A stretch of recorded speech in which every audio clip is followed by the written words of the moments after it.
la tension monte entre la famille présidentielle américaine et la Russie. La tension est en train de monter. Et cette fois-ci, c'est en train d'atteindre le summum. Oui.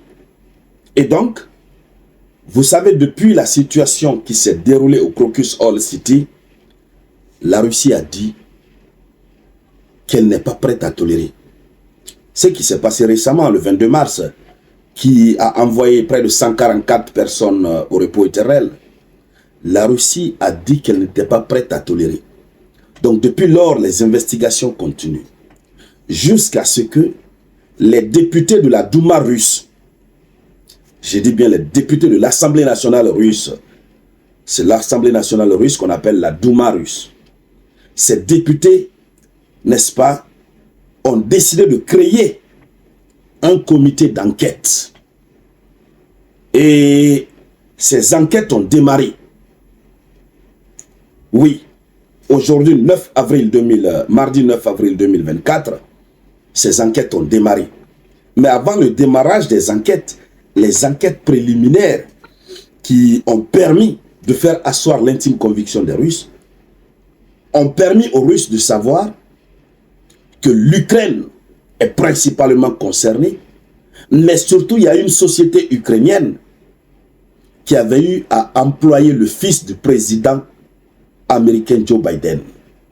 Cette société ukrainienne, j'allais dire, que nous allons donner le nom tout à l'heure, avait évidemment employé le fils, n'est-ce pas, du président Joe Biden, qu'on appelle Hunter Biden. Alors, selon les recherches, Hunter Biden et son vieux, mais surtout lui principalement, serait directement impliqué dans tous les actes de terreau qui se sont déroulés sur le territoire russe ces dernières années. À commencer par l'assaut du Kremlin, qui date de plus de 2 ans, et surtout ce qui s'est passé récemment dans cette salle de concert au Crocus Hall City. Oui, ça chauffe. Et c'est de tout cela que nous allons parler dans le cadre de cette vidéoconférence. Mais avant de continuer, permettez que je vous dise à toutes et à tous, bonsoir à nouveau. Soyez encore une fois les bienvenus. Vous êtes sur votre tribune adorée, la tribune d'éveil des consciences. La tribune qui vous donne l'information en temps réel. La tribune qui décortique l'information à 360 degrés. La tribune qui ne tourne pas autour du pot, qui vous donne l'information en vrac et qui vous dit la vérité dans le cadre du décryptage.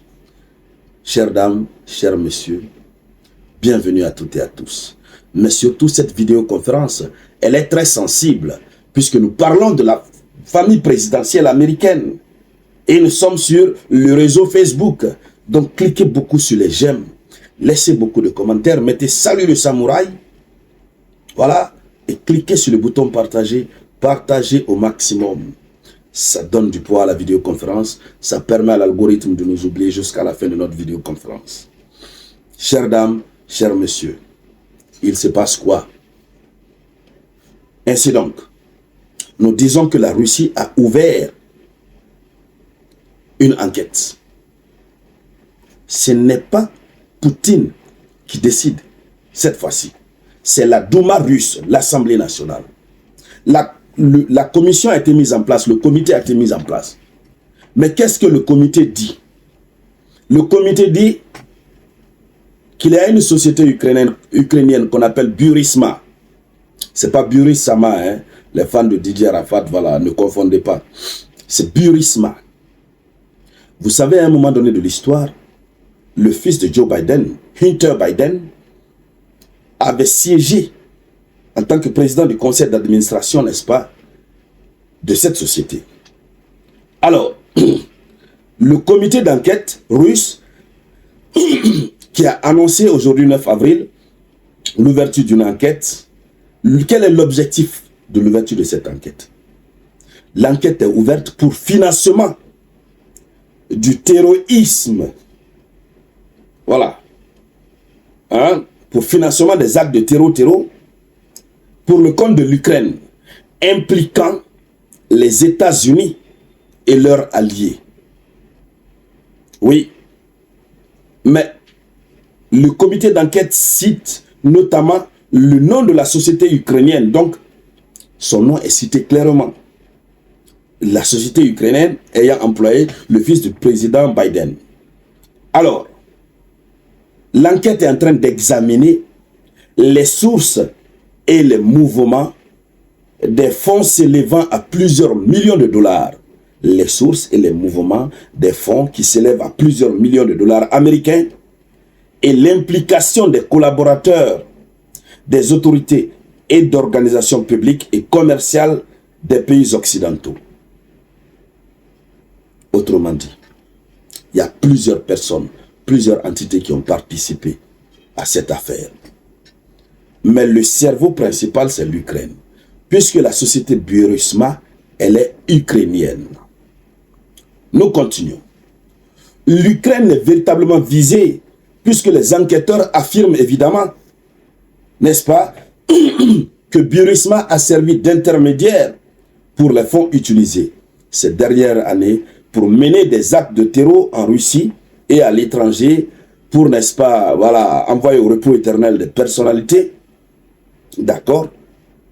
Donc c'est ce que les enquêteurs disent. Mais les Occidentaux disent quoi? Notamment les médias occidentaux.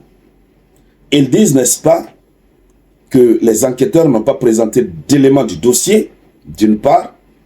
Ils disent que les enquêteurs, n'est-ce pas, n'ont pas avancé de faits précis. Ils ne comprennent donc pas pourquoi l'Ukraine fait figure de principal suspect s'agissant de tous ces actes posés. Nous continuons. La Russie estime évidemment que l'Ukraine est impliquée aux côtés de djihadistes dans l'affaire du 22 mars, dans la salle du conseil du Crocus Hall City, en banlieue de Moscou. Donc, globalement, dans une première partie, voici ce qu'il faut retenir. L'Ukraine est visée à travers sa société Burisma, mais cette société Burisma a collaboré avec les plus hautes autorités américaines, avec le fils de Joe Biden, qui a été président de son conseil d'administration à un moment donné. Et cette société a collaboré avec d'autres entités. Puisque la Russie a des preuves des mouvements. Vous savez, lorsque vous faites des transactions financières, il y a toujours des traces qui restent.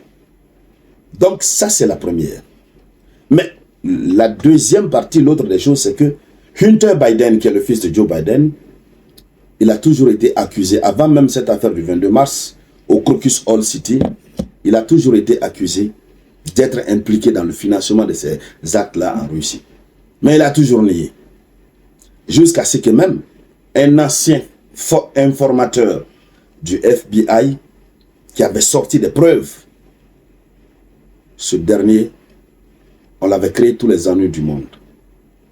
Oui, je crois même qu'il avait été envoyé en prison, en estimant, n'est-ce pas, il avait été jugé et condamné, en estimant, n'est-ce pas, que ce monsieur a relayé des fausses informations. Voilà, on lui a créé des ennuis.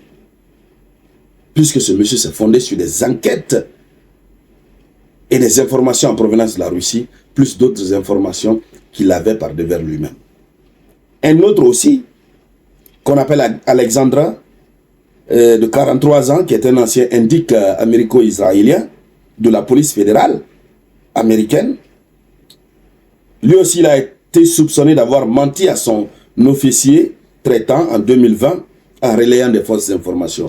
Lui aussi, on lui a créé des ennuis. Bref, cette deuxième partie, c'est pour démontrer combien de fois, à chaque fois que quelqu'un lève la tête pour tenter de mettre la lumière sur ce que Hunter Biden fait, on lui met la main dessus, on lui crée des ennuis, on dit qu'il est en train, que la personne est en train de relayer, n'est-ce pas, de fausses informations. Alors maintenant, c'est la Russie elle-même qui prend le dossier en charge. Je vous dis encore une fois, les tensions sont en train de monter. On va voir ce qui va se passer. Merci encore une fois de partager cette vidéoconférence au maximum. Je vous reviens tout à l'heure, mesdames, mesdemoiselles et messieurs, avec d'autres actualités. C'était la voix de votre unique samouraï.